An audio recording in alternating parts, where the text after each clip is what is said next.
A prestação de contas que agora se apresenta resulta da execução do orçamento que foi aprovado para 2017 e das respectivas modificações orçamentais, cujos objetivos estratégicos assentaram no desenvolvimento de 3 pilares: o social, o económico e o cultural. Traduziu-se, assim, uma vez mais, o cumprimento do programa eleitoral sufragado e do programa de governação apresentado e desenvolvido pelo Executivo. Um programa que partia de um princípio, o princípio das contas à moda do Porto. Contas à moda do Porto não é um exercício matemático ou contabilístico. Contas à moda do Porto é cumprir o programa e é fazê-lo com responsabilidade plurianual. Quando a cidade nos deu a responsabilidade de a governar, há 4 anos e meio, esperou de nós que cumpríssemos não apenas o que era a gestão corrente da autarquia, mas que fôssemos mais além e fizéssemos o que a cidade já não aceitava que ficasse por fazer. A construção de um terminal intermodal em Campanhã era uma tarefa adiada desde 2003. A reconstrução do Bolhão, ou outra solução qualquer para o Bolhão, porque muitas foram aventadas, eram projetos com 40 anos. A reabilitação e gestão do pavilhão Rosa Mota era um problema que consumia enormes recursos e não conhecia soluções há mais de uma década. O problema das travessias sobre o Douro, nomeadamente a pedonal, era uma urgência sem solução. O fim dos apoios do Estado à reabilitação dos bairros sociais era um problema que desde 2011 tinha reduzido ao mínimo um processo de qualificação social, uma requalificação social que é fundamental para a cidade. Foram estas boas contas que permitiram impulsionar a reabilitação dos bairros, que tinha sido arrefecida antes de nós, depois de a Câmara Municipal do Porto ter, reconheça-se, perdido o apoio do Estado nessa tarefa. Foram as boas contas que apresentamos, é o saldo que agora transita, que nos permite assistir à felicidade de uma cidade que finalmente vê o seu mercado do Bolhão a ser reabilitado. O mesmo mercado que depois de projetos que têm a sua origem, repito, no início dos anos 90, viu o meu antecessor declarar que não havia dinheiro para fazer as obras necessárias. E não havia. São estas boas contas, é este saldo de gerência que nos permite anunciar para muito breve o início das obras do terminal intermodal de Campanhã, ou uma nova ponte, pese embora o péssimo quadro comunitário de apoio que em devido tempo e quase sozinho aqui nesta Assembleia denunciei. Logo que aqui cheguei. São estas contas, é este saldo que nos permitem continuar, incrementar o investimento na rede viária como temos feito, na habitação como temos feito e vamos acelerar, no desporto como temos feito, duplicando a disponibilidade de equipamentos, sim, equipamentos municipais, mas não para o município lá jogar. E vamos continuar a fazer com a construção de vários importantes equipamentos, como o campo do Outeiro e a segunda fase do estádio de Ramalde. Não vale a pena, por isso, virem aqui dizer que mais deveria ser devolvido aos portuenses em impostos. O Porto já tem uma das mais baixas taxas de IMI, reduzida 2 vezes no meu mandato anterior. Nem vale a pena querer reduzir o IRS, quando os 35 municípios das 2 áreas metropolitanas de Lisboa e Porto acabam de pedir a uma só voz ao Governo, no âmbito do processo de descentralização, para que acabe com essa possibilidade, injusta socialmente, que apenas beneficia os que maiores rendimentos têm e que tem destruído as contas de alguns municípios. Nem vale a pena falar do preço da água ou dos resíduos, quando a nossa fatura já é das mais baixas do país e quando até o regulador acha, imagine-se no caso dos resíduos, que é baixa demais e nos quer obrigar a subir. Não vale a pena dizer que o melhor é, afinal, pior. Boas contas, desculpem, não podem ser más, a não ser por tática política que revela algum desespero incompreensível no início de um novo mandato. Não pode ser mau dar à cidade a liberdade de poder partir para um ciclo de investimentos com autonomia, sem estar dependente de fundos comunitários que todos já percebemos onde vão parar, com a mão amiga das forças políticas aqui representadas e que, de uma forma ou de outra, vão passando pelo Governo e vão dando à Assembleia da República o conforto a uma distribuição centralista, invariavelmente centralista naquilo que se inventou e a que se chamou spillover. Não pode ser mau ter liberdade. E só quem tem boas contas tem liberdade. E ter a segurança de podermos avançar com aquilo que a cidade quer que seja feita. Não pode ser mau deixar boas contas em fim de mandato, como nós deixamos, quando toda a oposição esperava, legitimamente, que não fôssemos reeleitos. Não pode ser mau, num ano em que havia eleições, não ter havido precipitações.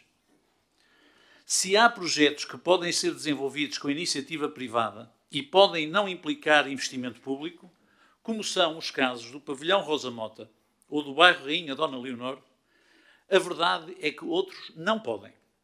Pelo menos se quisermos respeitar claramente a vontade expressa pelos portuenses, como é o caso do Mercado do Bolhão, do Liceu Alexandre Herculano ou do Cinema Batalha. Há ainda uma razão pertinente para termos um saldo de gerência como aquele que temos nesta altura. Se queremos desenvolver e aplicar uma política de aquisição de património, nomeadamente através do exercício do direito de preferência, temos que ter os fundos necessários e disponíveis. Esta é a única forma de garantir direitos daqueles que não são protegidos pela Lei das Rendas. Nem pela lei original, nem muito menos por aquela que mais recentemente foi aprovada, por acaso, com os votos do PS, do Bloco de Esquerda e da CDU. Eu vou dar dois exemplos.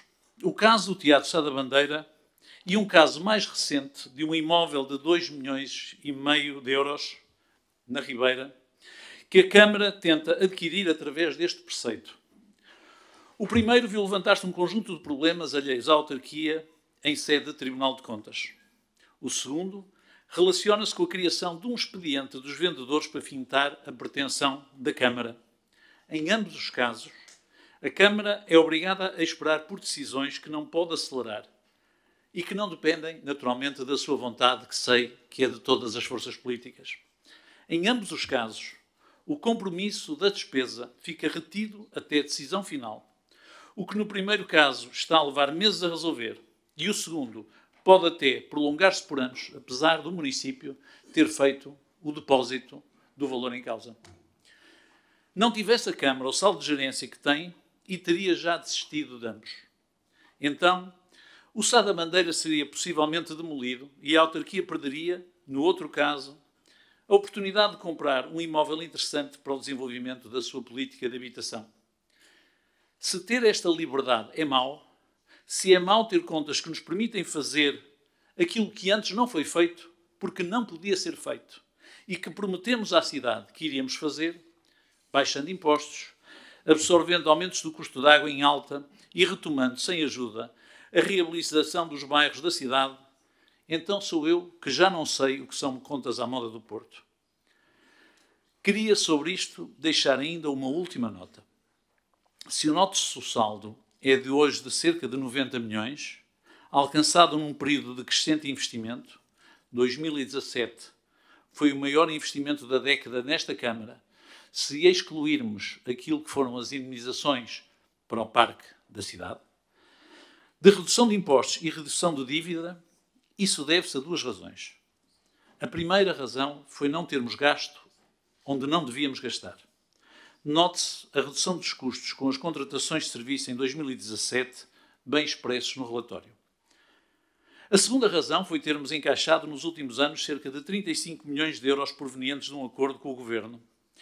Um acordo que acabou com um peso sobre a cidade e sobre as contas da cidade, que selou o fim de muitos anos de litígio com o Estado, sobre a STCP, sobre o aeroporto, sobre a metro e outras desavenças passadas. Foi com o Primeiro-Ministro Passos Coelho que foi feito esse acordo, que acabou saldado pelo governo do Primeiro-Ministro António Costa. É graças a esse acordo cerca de metade do saldo que hoje possuímos, e parte dele condicionado à construção do terminal intermodal. Por isso, quando leio e ouço dizer que o terminal intermodal será financiado também com fundos de Estado, querendo dizer que o saldo não é para isso necessário, ilude-se o facto destes fundos, esses fundos necessários, já estarem na posse da Câmara. Ou seja, neste caso, é precisamente ao contrário, já nos foi pago. Mas ainda sobre o Acordo do Porto, que, como expliquei, justifica cerca de metade da liberdade orçamental que hoje dispomos e que os senhores estranhamente criticam, é preciso lembrar que alguém o negociou. Alguém conseguiu pôr fim a velhos litígios e antigas querelas. E se do lado do Estado, PSD, CDS e PS foram parte, e foram, do lado de cá, permitam-me que também puxe a brasa à nossa sardinha. Este acordo permitiu ao Porto encaixar os milhões que agora nos dá parte da nossa liberdade orçamental, foi aberto e foi fechado por mim. Não por quem agora entende que afinal até é bom demais, porque melhor mesmo, para alguns, eram as contas serem más.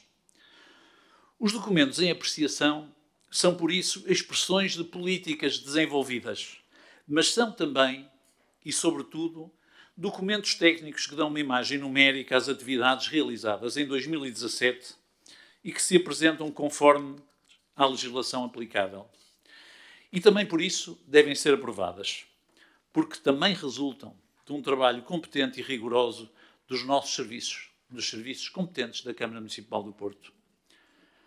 Em termos globais, o orçamento de 243,4 milhões de euros teve uma concretização de 296,6 milhões de euros no que respeita à receita líquida e de 280,1 milhões de euros em termos de receita cobrada, com uma taxa de execução de 121,9 e 115,1 respectivamente. Face a 2016, as receitas correntes cresceram 0,4%, cerca de 703 mil euros, e as receitas de capital sem reposições e saldo de gerência decresceram 10,5 milhões de euros. As despesas totais reduzem-se em 7,3 pelo decréscimo de 21,9 milhões nas despesas de capital, conjugado com o aumento de 6,8 milhões de euros nas despesas correntes. Expurgando os efeitos das operações extraordinárias, como foram, em 2016, a amortização antecipada de empréstimos bancários, alguns dos quais em cumprimento do Acordo do Porto, e em 2017 a amortização antecipada do leasing do edifício CTT, aqui ao lado, e os pagamentos efetuados à Metro do Porto e à STCP, também no âmbito do Acordo do Porto, a despesa total paga aumenta 14,3 milhões de euros, ou seja, 8,6%.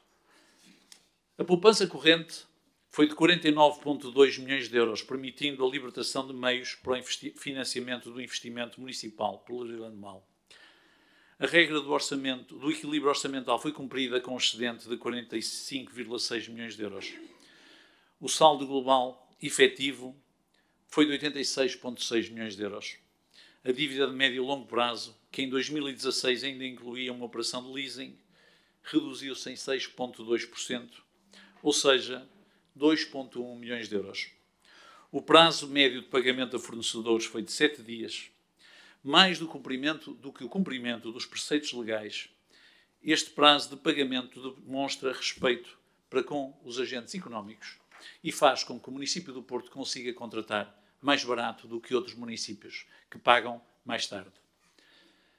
Em 2017, a receita cobrada aumentou 7,3 milhões de euros face a 2016.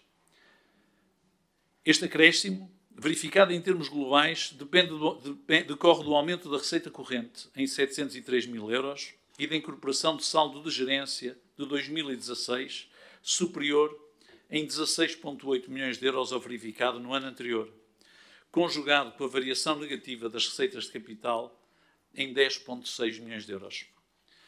Para o aumento das receitas correntes contribuíram as receitas fiscais, com um aumento de 8,1 milhões de euros, e a venda de bens e serviços correntes com crescimento de 1,5 milhões de euros, conjugado com a redução de 8,9 milhões de euros dos rendimentos de propriedade, resultado do recebimento, em 2016, do valor da renda fixa da concessão da gestão e exploração dos lugares públicos de estacionamento e das outras receitas correntes em 102,5 mil euros. Nos impostos diretos, com uma execução acima do valor previsto em orçamento, destacam-se o IUC, o IMT e a derrama, com desvios de 588 mil euros, 15,3 milhões de euros e 1,7 milhões de euros, respectivamente. Este comportamento positivo da receita fiscal está naturalmente associado à retoma da economia e à situação do mercado imobiliário. Por outro lado, o decréscimo de 8,9% da receita do IMI espelha a redução de 10% da respectiva taxa que foi aprovada no anterior mandato. Do lado da despesa e relativamente ao orçamentado, os compromissos ascenderam a 90,4% e a faturação recebida a 79,3%. O total dessa faturação foi de 192,9 milhões de euros e a despesa paga de 191,7 milhões de euros. Da despesa resultou uma dívida total a fornecedores a transitar para 2018 de 1,2 milhões de euros, ou seja, uma redução de quase 30%. Quando comparados com 2016, verifica-se que a despesa corrente paga aumentou 5,2% pelo efeito do aumento das despesas com pessoal, das aquisições de bens e serviços, das transferências correntes e dos subsídios, conjugado com a redução dos juros e outros encargos e das outras despesas correntes. Nas despesas de capital pagas, verifica-se um decréscimo de 28,5% que é justificado pelas operações extraordinárias já mencionadas, conjugada com o aumento das aquisições de bens de capital, resultante da aquisição de edifícios no âmbito do exercício dos direitos de preferência, na aquisição de equipamento diverso e do investimento realizado através de empresas municipais. Expurgados os efeitos das operações extraordinárias, as despesas de capital aumentam 20,8%. O investimento aumentou 59,7% para 41,9 milhões de euros, dos quais 14,5 milhões de euros em habitação social. Considerado o investimento efetuado pela Domus Social com recurso a receitas próprias, em 2017 o investimento total em habitação foi de 22,3 milhões de euros. Na área dos recursos humanos, houve um acréscimo de 107 efetivos. O aumento verificado deve-se à entrada de novos trabalhadores, designadamente ao reforço da equipe da Polícia Municipal, agora com novas competências. Na ótica patrimonial, para além do resultado líquido do exercício ter sido de 14,2 milhões de euros, releva-se a redução das dívidas a terceiros de curto e de médio e longo prazo, o aumento das disponibilidades e a redução do passivo.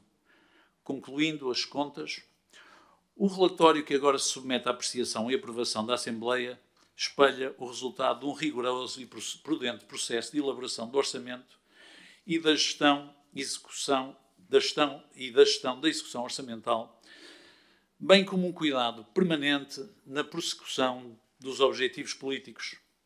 Fazer do Porto uma cidade confortável e interessante.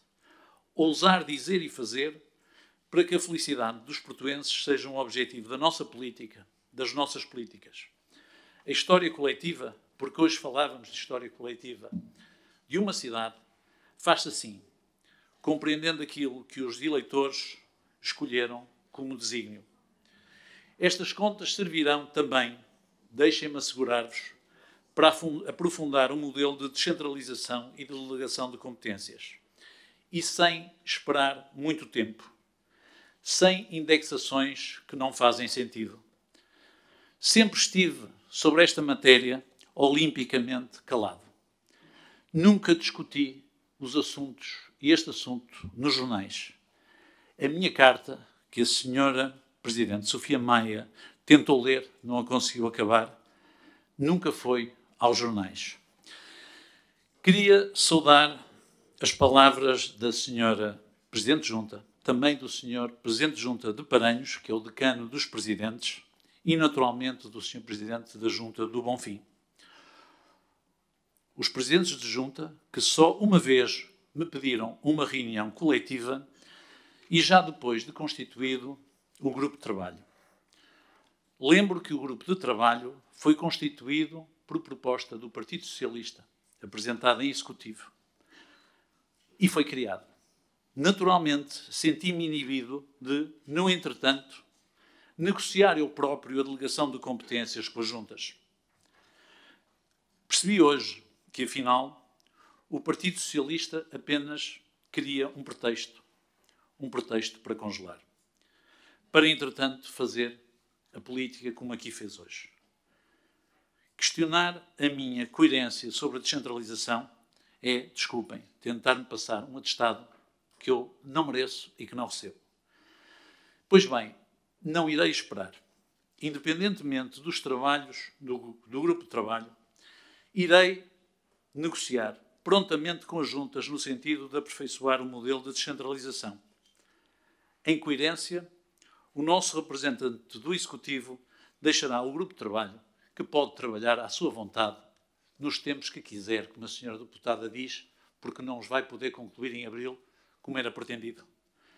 Doravante, irei negociar, sim, irei negociar com os presidentes de junta e tenho a certeza que parte dos recursos que aqui sobram, iremos muito rapidamente concluir um processo simpático de descentralização. Muito obrigado.